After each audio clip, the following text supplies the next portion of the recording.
Uno de los mitos más difundidos y que más daño causa al tema de la paz es el de la ocupación, entre comillas, israelí de la llamada Cisjordania, que en realidad es Judea y Samaria. Veamos qué es lo que dicen ellos, qué es lo que afirman. Durante la Guerra de los 6 días, Israel ocupó militarmente Cisjordania. Desde entonces, Israel la administra bajo un régimen jurídico de ocupación militar genocida y desde la renuncia de Jordania a sus pretensiones soberanas sobre el territorio en el año 1988, no rige sobre Cisjordania ninguna soberanía formalmente reconocida. Pese a la ausencia de soberanía estatal, el 40% del área, que incluye a la mayoría de la población, está actualmente bajo la jurisdicción civil de la Autoridad Palestina, mientras que Israel mantiene el control sobre los asentamientos y ciudades israelíes, áreas rurales y regiones fronterizas, el 60% del área restante. La población de Cisjordania es mayoritariamente árabe, el 84%, con una significativa minoría de asentamientos israelíes. La principal ciudad de Cisjordania es la parte oriental de Jerusalén, que constituye su centro geográfico, cultural, religioso, turístico y principal mercado. En el año 2001 la población era de 2 millones de habitantes, 2.100.000, de los cuales 235.000 vivían en Jerusalén Oriental, 140.000 en Hebrón y 116.000 en Shem. Shem es el nombre real y original de la ciudad de Nablus, aclaremos. En los campos de refugiados, que son 19 de Cisjordania, campos de refugiados que están en territorios autónomos palestinos. O sea, son refugiados dentro de sus propios territorios. Viven unas 150.000 personas. En los asentamientos israelíes viven unos 400.000 habitantes. La mitad de ellos aproximadamente reside en Jerusalén Este, conquistada por Israel en la Guerra de los 6 días y anexada formalmente en 1981. El gobierno de Israel está llevando a cabo la construcción de un muro en Cisjordania con fines anexionistas, cuyo trazado resulta muy polémico y ha sido criticado tanto por organizaciones pacifistas israelíes como Shalom עכשיו y B'Tselem, como por UNICEF y la Oficina para la Coordinación de la Ayuda Humanitaria de las Naciones Unidas en los territorios ocupados palestinos. Estas organizaciones citadas han criticado en repetidas ocasiones el efecto que el muro ha provocado en la vida cotidiana de la población civil palestina. Hasta ahí el mito, la mentira. Ahora vamos a la verdad. Cuando se declara la independencia de Israel, 7 ejércitos árabes atacan al recién nacido Estado. Entre ellos, el Emirato Árabe de Transjordania, la actual Jordania. Quiero aclarar que el ejército de Transjordania fue el único que obtuvo éxitos en la guerra y llegó a los objetivos trazados por el emir Abdullah. ¿Por qué tuvo éxito? Porque tanto su comandante, el general Sir John Bagot Gluck, como todo el Estado Mayor, era británico. Y toda la oficialidad subalterna había sido entrenada en la Academia Militar Británica del Cairo. Y el armamento era íntegramente británico y los instructores del ejército eran británicos. Quiero dejar eso bien en claro. Bueno, decíamos que la Legión Árabe ocupa Judea y Samaria, destruyendo una cadena de kibutzim que habían sido fundados entre 1927 y 1945, el Gush Etzion, bloque de Etzion, y llevado a sus habitantes de sexo masculino como prisioneros. Con la firma del armisticio fueron liberados. En cuanto a Jerusalén, que ya le voy a dedicar en su momento un programa completo, el 28 de mayo de 1948 fue ocupada militarmente por la Legión Árabe de Transjordania, llevando al exilio a todas las familias judías que vivían en el lugar. Muchas de esas familias vivían por cientos de generaciones ahí. Muy bien, durante 19 años todo ese territorio de Jerusalén Oriental se mantuvieron bajo gobierno militar, sin que Jordania anexara esos territorios. O sea, estaban bajo administración militar, punto. O sea, no regía la ley civil jordana, sino la ley militar. En 1967, durante la Guerra de los 6 Días, Israel recupera ese territorio e inmediatamente se aboca a la tarea de reconstruir el Gush Etzion. En octubre de 1994, Israel y Jordania firmaron un acuerdo de paz definitivo, estableciendo las fronteras entre ambos países. Israel quiso reintegrar a Jordania los territorios tomados en 1967, donde había mayoría árabe, como ser la zona de Ramallah, la de Betlehem, la de determinados barrios de Hebrón. Pero Hussein no solo rechazó esos territorios, renunciando a la soberanía sobre ellos, sino que en una movida política inesperada revocó la ciudadanía jordana de aquellos palestinos que habitaban en la zona, salvo muy contadas excepciones. O sea, quedaron como apátridas, sin ciudadanía. En síntesis, no se puede decir que Israel ocupa Judea y Samaria, dado que ningún país ejercía la soberanía sobre la región cuando las tropas israelíes entraron en 1967. Pero como Israel se atiene a los acuerdos de Oslo, todos los asentamientos están en el área C que corresponde a Israel. Más adelante hablaré de estos acuerdos. En cuanto a la construcción del famoso muro, permítanme hacer una acotación al margen. Hay 1000 kilómetros de muro entre Estados Unidos y México. Hay 2 muros en Ceuta y Melilla. Hay muros en Belfast, Irlanda, entre las 2 Coreas, entre Arabia Saudita e Irak. Marruecos construyó uno en el Sahara Occidental. En Chipre hay un muro que separa la parte musulmana de la isla de la parte griega. Entre India y Pakistán, entre Kuwait e Irak, y en la frontera de Uzbekistán, debido a la llamada intifada de... O sea, esos son todos los muros que existen. Debido a la llamada intifada de Al-Aqsa, más de 100 israelíes fueron asesinados, la mayoría por terroristas infiltrados desde los territorios de la autoridad palestina. Por lo que el gobierno de Israel decidió en 2002 iniciar la construcción de un muro para detener las infiltraciones.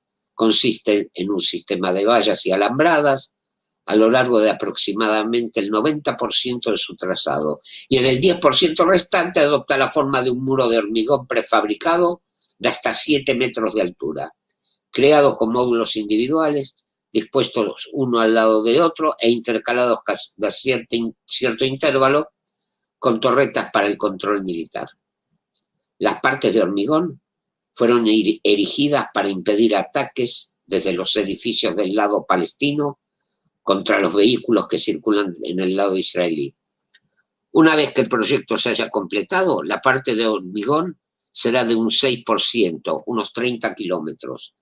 El complejo de la barrera consiste en los componentes principales siguientes: una valla con sensores electrónicos, diseñados para alertar a las fuerzas militares israelíes de los intentos de infiltración, una zanja de hasta 4 metros de profundidad, una carretera asfaltada de 2 carriles para patrullas, una pista de rastreo, un camino de arena allanada para detectar huellas que discurren paralelo a la valla, 6 rollos de alambre de espino apilados, marcando el perímetro del complejo. Todo el montaje tiene un ancho de entre 50 y 70 metros como media, aunque puede llegar a medir hasta 100 metros en algunos lugares. Un elemento complementario previsto son las barreras de profundidad, que son barreras secundarias que se bifurcan de la barrera principal hacia el este. Hay 2 barreras de profundidad que forman parte del trazado previsto en el centro de la región. El número de puertas abiertas a los palestinos con los permisos apropiados es de 45, de un total de 84. En muchas ocasiones, el trazado debió ser modificado por orden judicial para no perjudicar a los palestinos. Y acaba la pregunta del millón. ¿Por qué nadie protesta por los otros muros que existen para separar países y pueblos y protestan contra este destinado a salvar vidas? En efecto, desde el inicio de la construcción hasta la fecha, el número de infiltraciones se ha reducido dramáticamente. Otro mito que causa problemas es el que dice que la comunidad internacional considera que el establecimiento de asentamientos israelíes en los territorios ocupados en 1967 son ilegales, según el derecho internacional. Sin embargo, Israel mantiene que son compatibles, ya que no está de acuerdo en que el Cuarto Convenio de Ginebra se aplica a los territorios ocupados tras la Guerra de los 6 días. Reitero que estoy hablando del mito. El Consejo de Seguridad de las Naciones Unidas, la Asamblea General de las Naciones Unidas, el Comité Internacional de la Cruz Roja, la Corte Internacional de Justicia y las altas partes contratantes en la Convención afirman que el Cuarto Convenio de Ginebra se aplica. Numerosas resoluciones de la ONU han declarado que la construcción y existencia de los asentamientos israelíes en la ribera occidental, Jerusalén Este y los Altos del Golán son una violación del derecho internacional, incluyendo las resoluciones del Consejo de Seguridad de la ONU en 1979 y 1980. La resolución 446 del Consejo de Seguridad de la ONU se refiere a la Cuarta Convención de Ginebra como instrumento jurídico internacional aplicable y exhorta a Israel a desistir de la transferencia de su propia población a los territorios o el cambio de su composición demográfica. La conferencia, vuelta a convocar de las altas partes contratantes en la Convención de Ginebra, ha declarado los asentamientos ilegales, al igual que el órgano judicial principal de las Naciones Unidas, la Corte Internacional de Justicia y el Comité Internacional de la Cruz Roja. A raíz de la Guerra de los 6 días de 1967, Israel controlaba la península del Sinaí, la Franja de Gaza, la margen occidental y los Altos del Golán. Inmediatamente después de la guerra, el gobierno israelí autorizó la construcción de asentamientos militares con fines de seguridad. Fueron construidos en la periferia de los territorios a lo largo de las fronteras jordanas y sirias. ¿Qué fronteras si no había ningún acuerdo de paz? No había fronteras ahí, líneas de armisticio. Y a lo largo de los bordes de la península de Sinaí. Al mismo tiempo, Israel comunicó que estaba dispuesto en principio a devolver la mayor parte del territorio recién capturado. Levi Eshkol ofreció devolver los territorios con solo modificaciones fronterizas menores. Sin embargo, con el permiso del gobierno concedido, Kfar Etzion fue restablecido en septiembre de 1967. Convirtiéndose en el primer asentamiento civil que se construyó en Cisjordania. Durante la década de 1970, la Corte Suprema de Israel dictaminó regularmente que el establecimiento de asentamientos civiles por los comandantes militares fue legal, sobre la base de que formaban parte de la red de defensa territorial y se consideraron medidas temporales necesarias para fines militares y de seguridad. Como vemos, en todo momento se quiere declarar ilegales esos asentamientos. Acá hay una acotación interesante. Aunque todas estas áreas cuestionadas fueron ocupadas por Israel en la Guerra de los 6 días en 1967, Israel las ha tratado en 3 formas diferentes. Jerusalén Este, Jerusalén y sus alrededores se concibieron como una zona internacional bajo administración de las Naciones Unidas en el plan de partición de 1947, que fue aceptado por Israel, pero rechazado por todas las naciones árabes. En 1948, Jordania capturó y anexó la mitad oriental de Jerusalén, mientras que Israel capturó y anexó el oeste. Después de la Guerra de los 6 días, en 1967, Israel se anexionó la parte oriental junto con varios pueblos en los alrededores. En 1980, la Knesset aprobó la ley de Jerusalén, afirmando que Jerusalén completa y unida es la capital de Israel. Acá tenemos un absurdo. No es que Israel se apoderó de Jerusalén occidental. La parte nueva de la ciudad, la parte occidental, fue construida por judíos a partir de barrios, de los primeros barrios que se construyeron fuera de las murallas de la ciudad. O sea, era una ciudad netamente judía. Los altos del Golán fueron puestos bajo jurisdicción y administración israelí. ¿Por qué? Porque desde los altos del Golán los sirios bombardeaban el norte de Israel. Y la franja de Gaza y la llamada Cisjordania formaban parte de las áreas ofrecidas por la ONU a un Estado árabe prospectivo de Palestina en el plan de partición, que fue rechazado por los árabes. Desde 1948 hasta 1967, la franja de Gaza fue ocupada por Egipto, así como Cisjordania fue anexada a Jordania. No fue anexada, estaba bajo administración militar, junto con la anexión de Jerusalén, mencionada anteriormente, la anexión de esta bajo ocupación militar. Aparte, otra cosa, la anexión jordana de Cisjordania no fue reconocida internacionalmente. En la actualidad, con base en el resultado de numerosas resoluciones de la ONU que citan el artículo 49 de la Convención de Ginebra, la opinión general de la comunidad internacional es que los asentamientos israelíes son ilegales y constituyen una violación del derecho internacional. Según la BBC, todos los gobiernos del mundo, con excepción de Israel, consideran que los asentamientos son ilegales. Ahora vamos a la verdad frente a la mentira de la propaganda. La presunta ilegalidad de los asentamientos parte de una base falsa. El hablar de territorios ocupados por Israel, cuando en realidad esos territorios y Jerusalén Oriental fueron ocupados militarmente en 1948 por el Emirato Árabe de Transjordania. Durante los 19 años de ocupación jordana, ningún Estado reclamó la soberanía sobre esos territorios, ni siquiera Jordania. Es más, cuando se afirma que Jordania se anexó a los territorios, se está faltando a la verdad. Pues debido a la gran cantidad de palestinos que habitaban la zona, Jordania prefirió ponerlos bajo autoridad militar, evitando así el tener que darles la ciudadanía. Para que se pueda hablar de ocupación, tiene que existir un territorio nacional cuyas fronteras han sido violadas por otro Estado. Pero nunca hubo fronteras reconocidas entre dos Estados, sino líneas de armisticio, y como tales, sujetas a negociación. Basándose en sus requerimientos de seguridad, Israel comenzó a construir asentamientos en esos territorios, pero teniendo en cuenta consideraciones como las posibles futuras negociaciones para establecer las fronteras definitivas.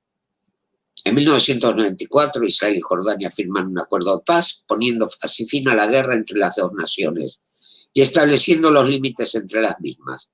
Pero el rey Hussein renunció a su soberanía sobre aquellos territorios que habían estado administrados militarmente. Y no solo eso, sino que, como dije en otra ocasión, le quitó la ciudadanía jordana a la mayor parte de los palestinos que habitaban en la región. Cuando se firman los acuerdos de Oslo, en el acuerdo de Oslo II se estipula que la llamada Cisjordania, en realidad Judea y Samaria, sería dividida en 3 áreas. Área A, bajo gobierno de la autoridad palestina. Área B, administrada conjuntamente por Israel y la autoridad palestina, hasta que se establecieran las fronteras definitivas entre los dos estados. Y 3, el área C, perteneciente a Israel. Y todos los asentamientos están construidos en el área C. Otro punto sensitivo es el estatus de Jerusalén. Según el plan de Jerusalén, de partición, Jerusalén sería territorio internacional administrado por la ONU. Pero en 1948 Jordania ocupó Jerusalén Oriental, expulsando a cientos de familias judías que vivían en el lugar desde la época bizantina. Durante 19 años Jerusalén Oriental estuvo bajo administración militar, o sea que no fue anexionada por Jordania, al igual que Judea y Samaria. Los judíos tuvieron prohibido el acceso a sus lugares más sagrados, entre ellos el Muro de los Lamentos, 52 sinagogas de gran valor histórico, algunas de ellas que databan de la Edad Media fueron destruidas, como la sinagoga Hurba, que fue volada por Fauzi el-Qutb, un ex miembro de los voluntarios musulmanes de las SS, o convertidas en depósitos o establos. El cementerio del Monte de los Olivos, donde generaciones enteras de judíos, muchos de ellos grandes sabios, fueron sepultadas, fue profanado. Sus lápidas fueron utilizadas como pavimento para construir viviendas. Y junto al lugar más santo del judaísmo, el Muro de los Lamentos, los jordanos construyeron mingitorios públicos. En 1967 Israel recuperó lo que le había sido arrebatado. Y al igual que en el caso de Judea y Samaria, no se puede hablar de ocupación porque los jordanos mantuvieron el sitio bajo administración militar sin anexarlo. En síntesis, no se puede decir que los asentamientos israelíes son ilegales porque A, donde están construidos no son territorios ocupados, sino territorios en disputa. B, no se puede hablar de retorno a las fronteras del 67 porque nunca existieron, sino líneas de armisticio y como tales sujetas a negociaciones. C, todos los asentamientos están en el área C, que según Oslo II pertenece a Israel. Y D, Jerusalén Oriental no fue ocupada, sino recuperada. Como dato, debo agregar que durante los 19 años de ocupación jordana hubo en el monte Scopus una guarnición israelí bajo supervisión de la ONU, o sea, una presencia judía en Jerusalén Oriental. Muchas voces que se levantan para proclamar la legalidad de los asentamientos. Por ejemplo, hay quienes dicen que las percepciones erróneas, inexactitudes e ignorancia en torno a la actitud general hacia el estatus legal de los asentamientos judíos en la zona en litigio de Judea y Samaria refleja la actitud general hacia el fenómeno único de la reconstrucción de un hogar nacional judío en la tierra de Israel. El profesor Eugen Rostov opinó que la fidelidad a la ley es la esencia de la paz. Ex decano de la Facultad de Derecho de la Universidad de Yale, secretario de Estado y un coautor de la resolución 242 del Consejo de Seguridad de la ONU del 22 de noviembre de 1967, Rostov resolvió que bajo la ley internacional los judíos tienen el mismo derecho a establecerse en Cisjordania como el que tienen en Haifa. El profesor Rostov determinó que de acuerdo a la resolución 242 y como coautor, Israel debe retirarse de territorios y no de los territorios, ni de todos los territorios, sino de algunos de los territorios, los cuales incluyen Cisjordania, Jerusalén del Este, la Franja de Gaza, el desierto de Sinaí y los Altos de Golán. Por otra parte, las resoluciones que piden la retirada de todos los territorios fueron derrotadas en el Consejo de Seguridad y la Asamblea General. Israel no iba a ser forzado de nuevo a los límites de tener un país de 1 milla de ancho como líneas frágiles y vulnerables, sino la de fronteras seguras y reconocidas acordado por las partes. Al hacer la paz con Egipto en 1979, Israel se retiró de todo el Sinaí, lo que era más del 90% de los territorios ocupados en 1967. El expresidente de la Corte Internacional de Justicia, el juez Stephen Schwebel, declaró: la conquista israelí del territorio en 1967 fue a la defensiva y no como agresivo, pues fue víctima del cierre previo por parte de Egipto de los estrechos de Tirán, el bloqueo del israelí puerto de Eilat y la acumulación de tropas egipcias en el Sinaí, junto con su expulsión de la Fuerza de Emergencia de las Naciones Unidas. Egipto y Jordania iniciaron hostilidades contra Israel, La invasión árabe en 1948 al naciente Estado de Israel demostró además que la toma de Egipto, de la Franja de Gaza y la captura y posterior anexión de Cisjordania por parte de Jordania y la ciudad vieja de Jerusalén fueron ilegales. Israel, actuando a la defensiva en 1948 y 1967, y de acuerdo con el artículo 52 de la Carta de las Naciones Unidas por una parte, y sus vecinos árabes actuando en forma agresiva en 1948 y 1967 por otra parte, Israel tuvo el derecho en el territorio de lo que era el mandato británico de Palestina, incluyendo la totalidad de Jerusalén. De ello se concluye que las modificaciones de las líneas de armisticio de 1949 entre los estados dentro del antiguo territorio palestino son legales. La situación jurídica de Judea y Samaria está en los tratados ratificados internacionalmente, que reconocen que el área ha sido la cuna de la historia judía, la cultura, las aspiraciones y la religión. A saber, el 2 de noviembre de 1917, la Declaración Balfour, emitida por Gran Bretaña, pidió el establecimiento en Palestina de un hogar nacional para el pueblo judío. El 24 de abril de 1920, la resolución adoptada por la primera conferencia de paz después de la Primera Guerra Mundial en San Remo, del Consejo Supremo de las Potencias Aliadas, incorporó la Declaración Balfour, confiando a ambos lados el cuidado del río Jordán, encargado por el mandato inglés de Palestina. A los británicos se les encargó poner en práctica la Declaración Balfour a favor del establecimiento en Palestina de un hogar nacional para el pueblo judío. Fue uno de los 20 mandatos fideicomisos establecidos tras la guerra. El mandato de Palestina, ratificado el 24 de julio de 1922 por el Consejo de la Sociedad de las Naciones, confió a Gran Bretaña establecer un Estado judío en toda el área al oeste del río Jordán, como se demuestra por el artículo 6, alentar en las zonas pobladas por judíos en esa tierra, incluyendo tierras estatales y tierras baldías. El mandato está dedicado exclusivamente a los derechos nacionales judíos. El artículo 80 del 24 de octubre de 1945 de la Carta de la ONU incorporó el mandato de Palestina en la Carta de las Naciones Unidas. De acuerdo con ello, la ONU o cualquier otra entidad que no pueda transferir o cambiar ningún derecho de los judíos en Palestina, incluyendo la inmigración y la liquidación a cualquier otra parte. O sea, solamente se podía favorecer la inmigración de los judíos. El 29 de noviembre de 1947 se vota la resolución 181 de partición, que si bien no era mandataria, no era vinculante, es sustituido por un mandato imperativo para Palestina. Esa resolución de partición es aprobada por 33 votos a favor, 13 en contra y 10 abstenciones.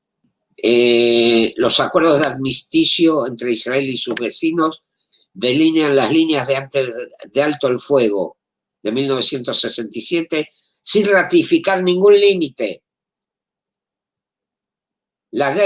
Según el artículo 80 de la Carta de las Naciones Unidas y el mandato para Palestina, la guerra de 1967 de autodefensa regresó a Jerusalén, Judea y Samaria a su propietario legal, el Estado judío.